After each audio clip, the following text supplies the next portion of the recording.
मौसम बदलने की वजह से कई लोगों को गले में दर्द की शिकायत हो जाती है। गले में और फिर कान में दर्द को सर्दी जुकाम से जोड़कर देखा जाता है। लेकिन बेहतर ये होगा कि गले में दर्द बढ़ने पर घरेलू नुस्खे या फिर खुद से कोई दवाई लेने की जगह आप अपने डॉक्टर को कंसल्ट कर लें, क्योंकि ये टॉन्सिलाइटिस का शुरुआती लक्षण हो सकता है और अगर सही समय पर ट्रीटमेंट नहीं लिया गया तो गले में सीवियर पेन और साथ में आपको बुखार भी आ सकता है। तो आज की इस वीडियो में हम टॉन्सिलाइटिस के बारे में बात करेंगे।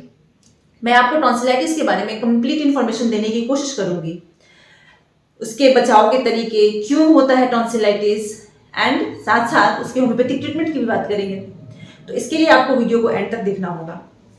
नमस्ते, मैं डॉक्टर रागिनी एंड आप देख रहे हैं आपका अपना यूट्यूब हेल्थ चैनल द क्यूरोपैथ। ये मैसेज उन लोगों के लिए जो मुझे पहली बार देख रहे हैं। तो अगर आप मुझे पहली बार देख रहे हैं तो फटाफट से जाके चैनल को सब्सक्राइब कर लें एंड साथ में लगे बेल आइकन को भी प्रेस कर लें, सो दैट मैं जब भी कोई वीडियो शेयर करूं या लाइव आऊं आपसे इंटरैक्ट करने के लिए, आपसे बातें करने के लिए, तो आपको उसकी नोटिफिकेशन पहुंच सके। तो अब चलते हैं टॉन्सिलाइटिस की तरफ। Tonsillitis means inflammation in tonsils. अब टॉन्सिल्स क्या है?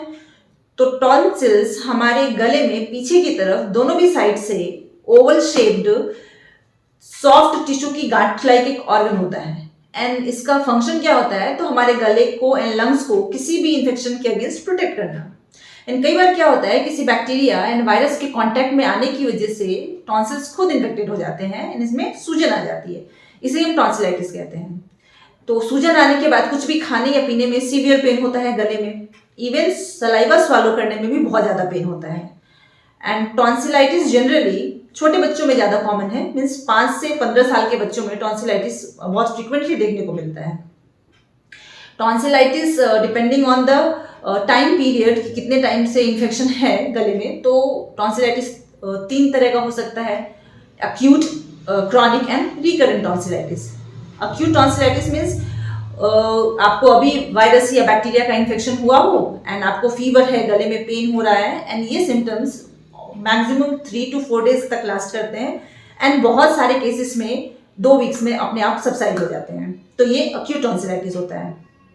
Then we have recurrent tonsillitis, means एक बच्चे को साल में कई बार टॉन्सिलाइटिस का इन्फेक्शन हो रहा है, मीन्स 4 to 5 टाइम्स एक साल में अगर उसको इन्फेक्टेड हो रहा है बच्चा बार बार, then this is a recurrent tonsillitis. And then we have chronic tonsillitis, means की टॉन्सिलाइटिस बहुत लंबे समय से परसिस्टेंट है, 3 महीने 4 महीने हो गए हैं बच्चे को गले में इन्फेक्शन है ही, तो this is a chronic tonsillitis. Now let's talk about symptoms. तो टॉन्सिलाइटिस का जो मेन सिम्टम होता है वो है सोलन टॉन्सिल्स एंड कई बार ये बहुत सीरियस होता है कि सांस लेना भी मुश्किल हो जाता है, मीन्स सांस लेने में भी बहुत ज़्यादा पेन होता है पेशेंट को। इसके अलावा गले में दर्द, बुखार, headache, red and inflame tonsils दिखते हैं एंड कई बार टॉन्सिल्स पे एक येलो एंड वाइट कलर की लेयर डिपॉजिट हो जाती है। भूख नहीं लगती है बच्चे को या पेन वाइल स्वॉलिंग होता है, एक ये भी कारण है जिसकी वजह से बच्चा खाना नहीं चाहता है। पेन इन ईयर हो सकता है एंड कई बार एक्सेसिव सलाइवेशन भी होता है टॉन्सिलाइटिस के केस में। And then we have bad breath, सांस या फिर मुंह से बदबू आती है। तो ये थे कुछ मार्क सिम्टम्स टॉन्सिलाइटिस के। अब सवाल ये उठता है कि हम कैसे खुद को या अपने बच्चों को टॉन्सिलाइटिस के इन्फेक्शन से बचा सकते हैं। तो जैसा कि हमने देखा कि टॉन्सिलाइटिस अक्सर बैक्टीरियल या वायरल इन्फेक्शन की वजह से ही होता है। सो बेटर हाइजीन मेंटेन करना ही टॉन्सिलाइटिस का बेस्ट प्रिवेंशन है। सो कभी भी अगर कोई टॉन्सिलाइटिस पेशेंट है आपके सामने तो कभी भी उससे हाथ नहीं मिलाएं, उसके सामान को हाथ न लगाएं, उससे प्रॉपर डिस्टेंस मेंटेन करके रखें। हैंड वॉश करते रहें टाइम टाइम पे। खांसते या छींकते टाइम मुंह और नाक को रुमाल से कवर करें एंड आप ल्यूकवार्म वाटर से गार्गल भी कर सकते हैं। अब बात करते हैं होम्योपैथिक ट्रीटमेंट की। वैसे तो होम्योपैथी में n नंबर ऑफ मेडिसिन हैं जो टॉन्सिलाइटिस के लिए यूज की जाती हैं। आज हम यहाँ कुछ इंपॉर्टेंट मेडिसिन देखेंगे एंड उनके टॉन्सिलाइटिस में इंडिकेशंस की चर्चा करेंगे। तो जो पहली मेडिसिन है वो है बराइटा कार्ब। बराइटा कार्ब का बच्चा जो होता है ना वो बहुत ही डरपोक होता है and they are slow learners, means चलना बहुत लेट से शुरू करता है बच्चा, लिखना या फिर बोलना बहुत लेट स्टार्ट करता है एंड उनकी मेमोरी बहुत वीक होती है। सेल्फ कॉन्फिडेंस नहीं दिखता है उनके अंदर, एंड बार बार ठंडी से उनको एक्सपोजर होता है। सर्दी जुकाम एंड टॉन्सिलाइटिस की प्रॉब्लम फ्रीक्वेंटली होती ही रहती है। मीन्स जैसे उनको ठंडी का एक्सपोजर हुआ, उनको सर्दी जुकाम एंड टॉन्सिलाइटिस स्टार्ट हो जाता है। तो ऐसे बच्चे जिनको रिकरेंट टॉन्सिलाइटिस की प्रॉब्लम हो रही है, मौसम चेंज हुआ, ठंडी हुई एंड टॉन्सिलाइटिस, एंड वो भी टॉन्सिलाइटिस में चुभने वाला पेन होता हो एंड जलन होती हो, लिक्विड्स तो इजीली पास हो जाता है बट सॉलिड खाने में उनको बहुत ज़्यादा दर्द होता हो, तो जब ये सारे सिम्टम्स हैं बच्चे के अंदर तो हम उसे पराइटा कार्ब प्रिस्क्राइब करते हैं। टॉन्सिलाइटिस के साथ साथ एक्सेसिव सलाइवेशन हो, ऐसा लगता है जैसे गले में कुछ फंसा हुआ है एंड पेशेंट बार बार उसको निगलने की कोशिश करता है। ठंडी बहुत ज़्यादा लगती है एंड रात के टाइम टॉन्सिलाइटिस का पेन बढ़ जाता है। मौसम बदलते ही हर बार गले में प्रॉब्लम स्टार्ट हो जाती है।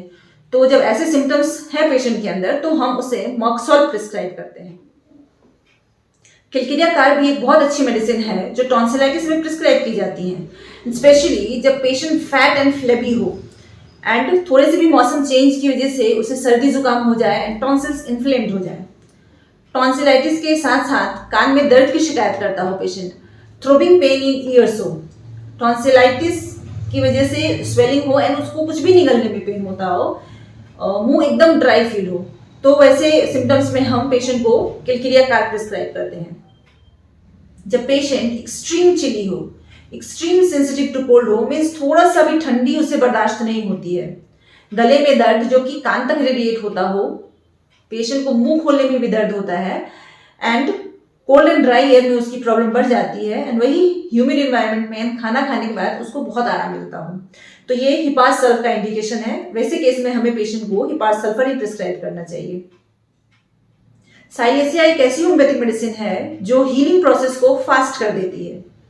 तो टॉन्सिलाइटिस विथ ऑफेंसिव एक्सपेक्टोरेशन, गले में म्यूकस जमा हो एंड कुछ भी निगलने में दर्द होता हो, तो उस केस में पेशेंट को साइलेसिया प्रिस्क्राइब करना चाहिए।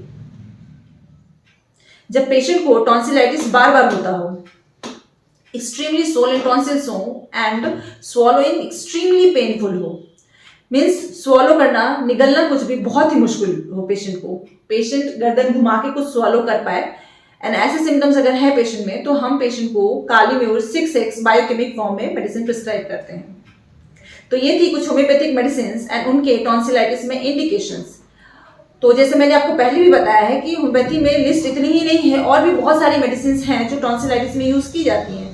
हम जब भी किसी पेशेंट को मेडिसिन प्रिस्क्राइब करते हैं तो उसके सिम्टम्स मेडिसिन के साथ मैच करते हैं, इसलिए आप भी कभी भी सेल्फ मेडिकेशन नहीं करें।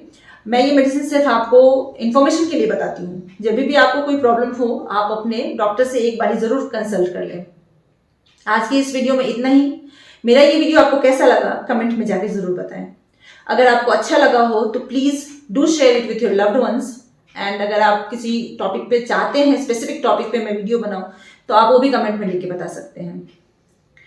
मिलूंगी द क्यूरोपैथ के नेक्स्ट वीडियो में किसी दूसरे हेल्थ रिलेटेड टॉपिक के साथ। जब तक के लिए आप अपना और अपनों का ख्याल रखें। Do take very good care of yourself and your family, and हाँ, thank you so much for watching. Thank you so much everybody.